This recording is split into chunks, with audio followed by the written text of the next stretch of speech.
Co-chair of the Uluru Dialogue and prominent Yes campaigner Megan Davis has criticised the ABC for giving airtime to no campaigners. In a now deleted tweet, Megan Davis wrote, "It's astonishing to me that the ABC Insiders show has Warren Mundine on this morning, Jacinta at National Press Club, Kerry-Ann Little on 7:30 Report, the Schmozzle of Four Corners. ABC just continually platforms the No campaign." That's the allegation from Megan Davis, a tweet she then deleted. Let's bring in tonight's panel. Sky News contributor and Daily Telegraph columnist Joe Hildebrand. Hello, Terrific Sharri. to see you, Joe. To see you. And Director of Headline Advisory, Andrew Carswell. Great to see you, Hey, Andrew.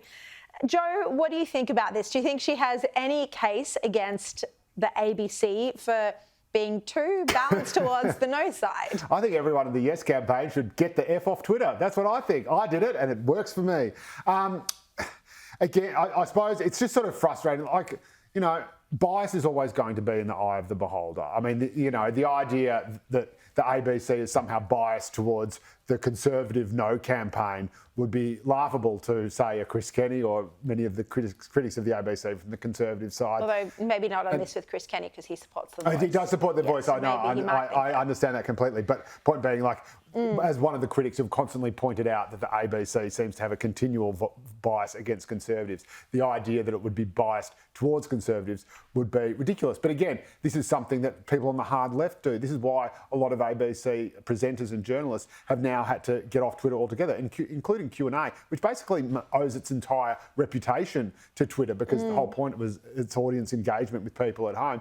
It's become so toxic now from people like the hard left accusing the ABC of being too soft on the Liberals or the right. It's basically had to shut down the entire platform, and Q&A will die as a result, no doubt. But again, it is very frustrating that there seems to be such a lack of discipline. There seems to be so many prominent Yes campaigners who do not understand what works in a campaign, who do not understand what the core message is. You're and what referring it to Marcia be. Langton here, I guess, as well. There was obviously that. But again, I mean, you know, Yes campaigners complaining about ABC coverage probably isn't going to win us the day. I don't see how that gets soft no voters or undecided voters over the line. Do you? I don't. So every time they do something, every time anyone does something, you should think, how is this going to get me at least one soft vote, one undecided vote? What on earth are you thinking when you tweet something like that? What on earth are you thinking when you're saying, oh, the No campaign's, you know, based in racism or stupidity? It's very, very frustrating, and I hope it doesn't end up killing the whole thing. Andrew Carswell, there is one thing that this Voice campaign has done, and that's reinvigorate Peter Dutton. What do you think about that? Well, it's certainly given him, or excuse the pun, a voice and a platform to be able to put forward his views in a very passionate way, and he clearly is doing that. I think what is working in his favour here is the political attacks that are coming his way. I think what Australians want from this Voice debate is a sensible debate that is devoid of vitriol and name-calling and political slapping. I think that is working in Peter Dutton's favour. He's been able to portray himself as someone that's engaging in a debate without actually getting personal, and that's working in his favour. But to your point on Megan Davies, I mean, if you were to do what Megan Davies said about taking the no voters off, the no campaigners off the ABC, and frankly, you could take them off every other network, then the Yes campaign would still find a way to stuff this up. Now, you say there that Peter Dutton hasn't got personal, but he did get a little bit personal when he was speaking about Chris Bowen on Energy today. Joe Hildebrand, he called him unhinged. This is now looking like it's going to be a major policy dispute ahead of the next election, and I'm talking nuclear power. Yeah, I've got no problem with nuclear power if the costs stack up, and the modelling that Chris Bowen released today shows that it doesn't, apparently. If Peter Dutton wants to contest that, I'd be more than happy to listen to that too.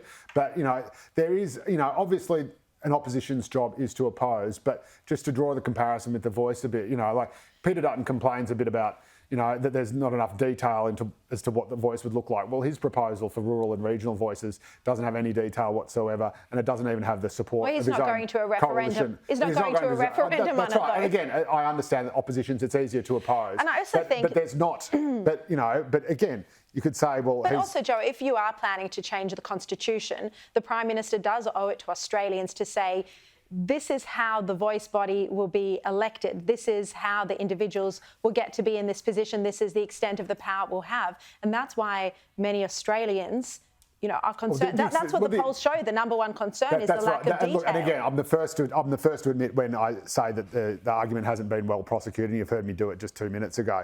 But firstly, its powers are extremely well spelt out in the amendment. It's very, very clear that Parliament has complete authority over the voice, no matter what, its composition, its functions, its powers, the whole bit. And what has not been effectively argued or explained, I think, is that the whole purpose of there not being a spelt out model in the Constitution is so that if it doesn't work or if something goes wrong down the track, the Parliament can then dissolve the voice, change the way it operates, and install a new type of voice or a new way of operating that does then work, and you don't have the problem of a particular model being locked into the Constitution. And that's what... The counter-argument is people say you can't ask us to vote on something that we don't know what it is. The Constitution doesn't even have the Prime Minister in it. Yeah. The Constitution is based more on...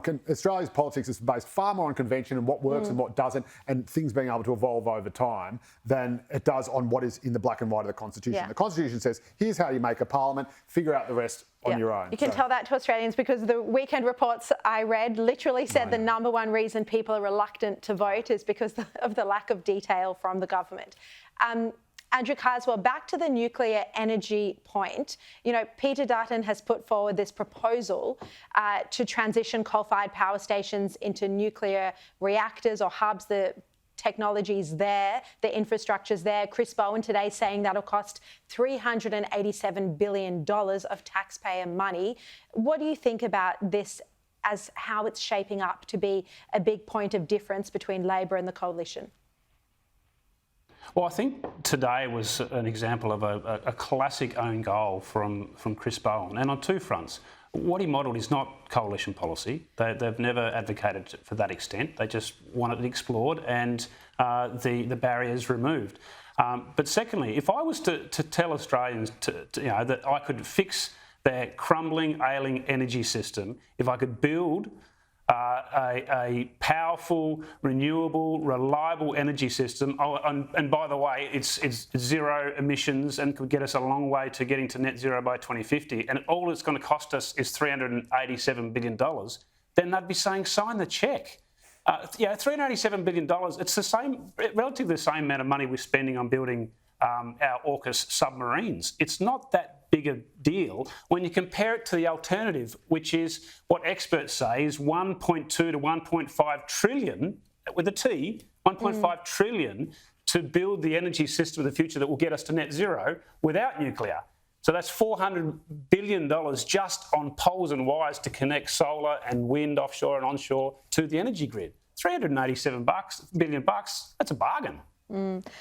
Labor sources are saying that this is just taxpayer funds and it doesn't include any funding from the private sector. So Labor sources even disputing Chris Bowen's modelling there.